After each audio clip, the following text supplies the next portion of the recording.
കോഴിക്കോട് ജില്ല വളരെ ആശങ്കയിലും അതോടൊപ്പം തന്നെ ജാഗ്രതയിലുമാണ്. ഏതായാലും കോഴിക്കോട് ജില്ലയിലെ പെരുവൽ പഞ്ചായത്തിലെ എരഞ്ഞക്കിലാണ് ഷിഗല്ല രോഗം സ്ഥിരീകരിച്ചിരിക്കുന്നത്. കഴിഞ്ഞ ദിവസം ഇവിടെ നടത്തിയ സാമ്പിൾ പരിശോധനയിൽ 12 പേർക്ക് കൂടി രോഗം. ഇന്ന് ന്യൂസിൽ കാണുന്ന ഈ ഷിഗല്ല ഇതൊരു ബാക്ടീരിയൽ അസുഖമാണ്. അതുകൊണ്ട് തന്നെ നമുക്കിത് പൂർണ്ണമായിട്ടും തടയാൻ പറ്റും എന്നുള്ളതാണ്. ഷിഗല്ല കൂടുതലും സ്പ്രെഡ് ചെയ്യുന്നത് കണ്ടാമിനേറ്റഡ് ആയിട്ടുള്ള വാട്ടറും ഫുഡും വഴിയാണ്. അതായത് വൃത്തിഹീനമായിട്ടുള്ള ആഹാരവും വെള്ളവും വഴിയാണ് ഇത് സ്പ്രെഡ് ചെയ്യുന്നത്. ഷിഗല്ല ബാധിച്ച ഒരാളുടെ സ്റ്റൂളിൽ നിന്ന് എന്തെങ്കിലും പ്രാണിയോ അല്ലെങ്കിൽ ഈച്ചയൊക്കെ വന്നിട്ട് അങ്ങനെയും നമുക്കിത് സ്പ്രെഡ് ചെയ്യാനുള്ള ചാൻസസ് ഹയർ ആണ്. സോ ഈ ഒരു ടൈമിൽ കൈ കഴുകുന്ന ഒരു ശീലം നിർബന്ധമായിട്ടും നിങ്ങൾ ഫോളോ ചെയ്യുക. ആഹാരത്തിന് മുന്നേയും ആഹാരത്തിന് ശേഷവും കൈ കഴുകുക. കുടിക്കുന്ന വെള്ളം മാക്സിമം തിളപ്പിച്ച് കുടിക്കാൻ വേണ്ടിയിട്ട് ട്രൈ ചെയ്യുക. അതോടൊപ്പം തന്നെ ആഹാരം ഒരിക്കലും തുറന്ന് വെക്കരുത്. ആഹാരം പാചകം ചെയ്ത് കഴിഞ്ഞാൽ ഉറപ്പായിട്ടും ആഹാരം അടച്ചു വെക്കുക. നിങ്ങളുടെ വീടിന് ചുറ്റാകെ ഈച്ച അല്ലെങ്കിൽ പ്രാണികളുടെയൊക്കെ ശല്യം ഉണ്ടെങ്കിൽ പെസ്റ്റ് കൺട്രോൾ ചെയ്യുന്നതും നല്ലൊരു ഓപ്ഷൻ ആയിരിക്കും. ഇനി ഷിഗല്ലയുടെ രോഗലക്ഷണങ്ങൾ.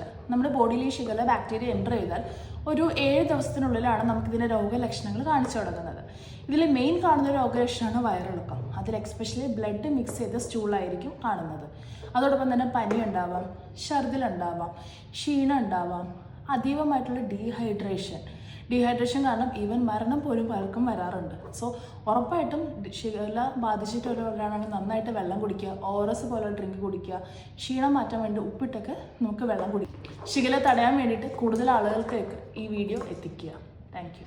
കൂടുതൽ ഇൻഫോർമേഷനായിട്ട് പേജ് ഫോളോ ചെയ്യുക.